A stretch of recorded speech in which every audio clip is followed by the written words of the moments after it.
Hi guys, ಎಲ್ಲರಿಗೂ ನಮಸ್ಕಾರ. Welcome to Lalit ರೀತಿ ವಿಡಿಯೋಸ್. ನಾನಿವತ್ತು ಮಸಾಲ ಅಕ್ಕಿ ರೊಟ್ಟಿ ರೆಸಿಪಿ ಮಾಡಿದ್ದೀನಿ. ಸೊ ನಿಮ್ಮ ಜೊತೆ ಆ ರೆಸಿಪಿನ ಶೇರ್ ಮಾಡ್ತಾಯಿದ್ದೀನಿ. ಬನ್ನಿ ಹೇಗೆ ಮಾಡ್ತೀನಿ ಅಂತ ನೋಡೋಣ. ಫಸ್ಟ್ ಇಲ್ಲಿ ನಾನೆಲ್ಲ ರೆಡಿ ಮಾಡಿಟ್ಕೊಂಡಿದ್ದೀನಿ. ನಾನಿಲ್ಲಿ ರೊಟ್ಟಿಗೆ ಮೇನಾಗಿ ಸೌತೆಕಾಯಿ, ಸಬ್ಸಿಗೆ ಸೊಪ್ಪು, ಕೊತ್ತಂಬರಿ ಸೊಪ್ಪು, ಸಣ್ಣದಾಗಿ ಹೆಚ್ಚಿರೋ ಈರುಳ್ಳಿ, ಕ್ಯಾರೆಟು ಮತ್ತು ಕಾಯಿ ತುರಿ, ಜೀರಿಗೆ, ಎಳ್ಳು, ರುಚಿಗೆ ತಕ್ಕಷ್ಟು ಉಪ್ಪು, ಇಷ್ಟನ್ನು ನಾನಿಲ್ಲಿ ರೆಡಿ ಮಾಡಿಟ್ಕೊಂಡಿದ್ದೀನಿ. ನೆಕ್ಸ್ಟ್ ಮೂರಿಂದ 4 ಬಿಟ್ಲಾಗೋಷ್ಟು ಅಕ್ಕಿ ಹಿಟ್ಟು, ಜಡಿ ಮಾಡಿರೋಂಥ ಅಕ್ಕಿ ಹಿಟ್ಟಿಗೆ ನಾನಿವಾಗೆಲ್ಲ ಸ್ವಲ್ಪ ಪ್ರತಿಯೊಂದನ್ನು ನಾನಿವಾಗ ಏನು ರೆಡಿ ಮಾಡಿದ್ದೀನಿ ಅವನ್ನೆಲ್ಲ ಮಿಕ್ಸ್ ಮಾಡ್ಕೊತಾ ಇದ್ದೀನಿ.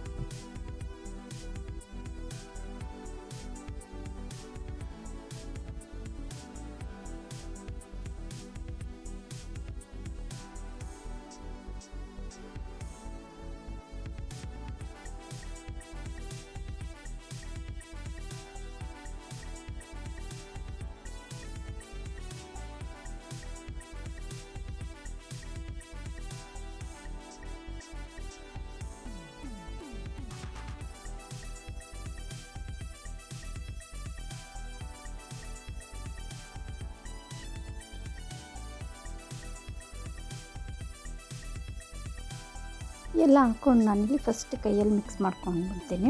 ಕ್ಲೀನಾಗಿ ಮಿಕ್ಸ್ ಆಗೋಲ್ಲ ಅಂದ್ಬಿಟ್ಟು ನಾನು ಬಿಸಿನೀರು ಉಪಯೋಗಿಸ್ತಾ ಇರೋದ್ರಿಂದ ನೆಕ್ಸ್ಟ್ ನಾನು ಸ್ಪೂನಲ್ಲಿ ಮಿಕ್ಸ್ ಮಾಡಬೇಕಲ್ಲ, ಸೊ ಕೈಯಲ್ಲಿ ಕ್ಲೀನಾಗಿ ಫಸ್ಟೇ ಮಿಕ್ಸ್ ಮಾಡಿಕೊಂಡು ಮತ್ತು ಬಿಸಿನೀರು ಹಾಕ್ಕೊಂಡು ಮತ್ತು ಇವಾಗ ಸ್ಪೂನಲ್ಲಿ ಕ್ಲೀನಾಗಿ ನಮಗೆ ಎಷ್ಟು ಬೇಕಷ್ಟು ಬೇಕು ನೀರನ್ನು ನಾನು ಇಲ್ಲಿ ಹಾಕ್ಕೊಂಡು ಸ್ಪೂನಲ್ಲಿ ಮಿಕ್ಸ್ ಮಾಡ್ಕೊತಾ ಇದ್ದೀನಿ.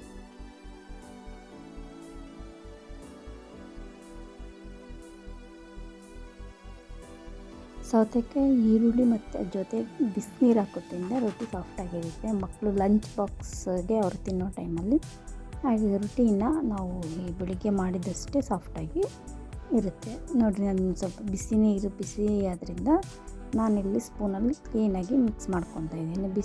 ನೀರು ನಿಮಗೆ ಎಷ್ಟು ಬೇಕು ಅಷ್ಟು ಹಾಕ್ಕೊಂಡು ಇಲ್ಲಿ ನಾನು ಮಿಕ್ಸ್ ಮಾಡ್ಕೊತಾ ಇದ್ದೀನಿ.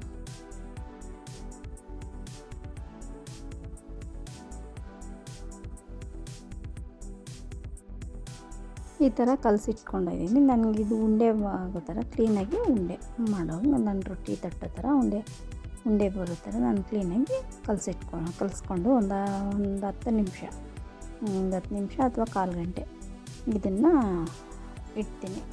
ಸೊ ಇದು ಸ್ವಲ್ಪ ಸಾಫ್ಟಾಗಿ ಬರುತ್ತೆ. ಕ್ಲೋಸ್ ಮಾಡಿರ್ತೀನಿ. ನೆಕ್ಸ್ಟ್ ಅದು ಒಂದು 15 ಮಿನಿಟ್ಸ್ ಆಗೋ ತನಕ ನಾನಿಲ್ಲಿ ಚಟ್ನಿ ಕೂಡ ರೆಡಿ ಮಾಡ್ಕೊತಾ ಇದ್ದೀನಿ.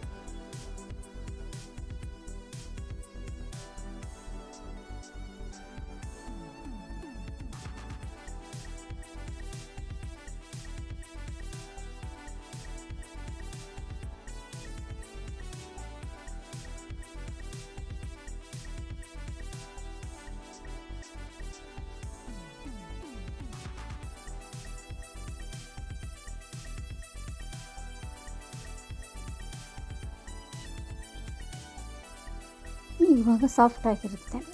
ಇಷ್ಟು ಒಂದು 15 ಮಿನಿಟ್ಸ್ ಇಟ್ಟಿರೋದು ಸ್ವಲ್ಪ ರೊಟ್ಟಿ ಸಾಫ್ಟಾಗಿ ಬಂದಿದೆ. ನಾನು ಇವಾಗ ಉಂಡೆ ನಿಮಗೆ ಎಷ್ಟು ಬೇಕೋ ಅಷ್ಟು ಉಂಡೆ ಅಷ್ಟು ದಪ್ಪ ತೊಗೊಂಡು ನಾನು ಉಂಡೆ ಮಾಡ್ಕೊಂಡು ಇವಾಗ ತಟ್ತಾಯಿದ್ದೀನಿ. ನಾನಿಲ್ಲಿ ರೊಟ್ಟಿ ಕವರ್ ಇಲ್ಲದೇ ಇರೋದ್ರಿಂದ ಮನೇಲಿ ಎಣ್ಣೆ ಕವರ್ ಇರ್ತಿದ್ರಿಂದ ನಾನು ಎಣ್ಣೆ ಕವರ್ ಮೇಲೆ ಕ್ಲೀನಾಗಿ ತಟ್ಕೊಂಡು ಹಾಕ್ಕೊತೀನಿ.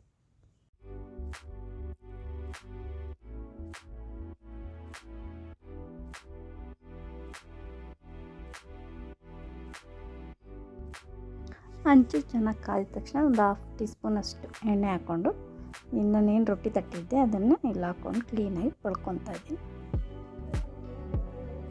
ಕ್ಲೀನಾಗಿ ತಟ್ಕೊಂಡು ಈ ಥರ ತಟ್ಕೊಂಡು ನಿಧಾನಕ್ಕೆ ಎತ್ತಿದ್ರೆ ಸೊ ರೊಟ್ಟಿ ಕ್ಲೀನಾಗಿ ಬರುತ್ತೆ. ನಾನಿಲ್ಲಿ ರೊಟ್ಟಿ ಕವರ್ ಇಲ್ಲ, ಸೊ ಅದರಿಂದ ನಾನಿಲ್ಲಿ ಎಣ್ಣೆ ಕವರಲ್ಲೇ ಯೂಸ್ ಮಾಡ್ತಾಯಿದ್ದೀನಿ.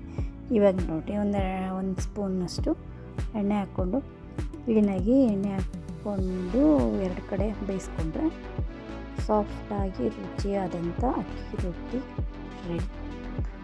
ನಮ್ಮ ಚಾನಲ್ನ ಯಾರಾದರೂ ನೋಡ್ತಾ ಇದ್ದರೆ ಹೊಸದಾಗಿ ಪ್ಲೀಸ್ ಸಬ್ಸ್ಕ್ರೈಬ್ ಮಾಡಿ. Thank you.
ಈ ಥರ ಅಕ್ಕಿ ರೊಟ್ಟಿ ಮಾಡಿ ಈ ಥರ ಸೌತೆಕಾಯಿ ಬಿಸಿನೀರೆಲ್ಲ ಹಾಕಿ ಕ್ಲೀನಾಗಿ ಅಕ್ಕಿ ರೊಟ್ಟಿ ಈ ಥರ ಮಾಡೋದ್ರಿಂದ ಮಕ್ಕಳು ಬಾಕ್ಸ್ಗೆ ಮಧ್ಯಾಹ್ನ ತನಕ ಅವ್ರ ಬಾಕ್ಸಲ್ಲಿ ಸಾಫ್ಟಾಗಿ ಬರುತ್ತೆ.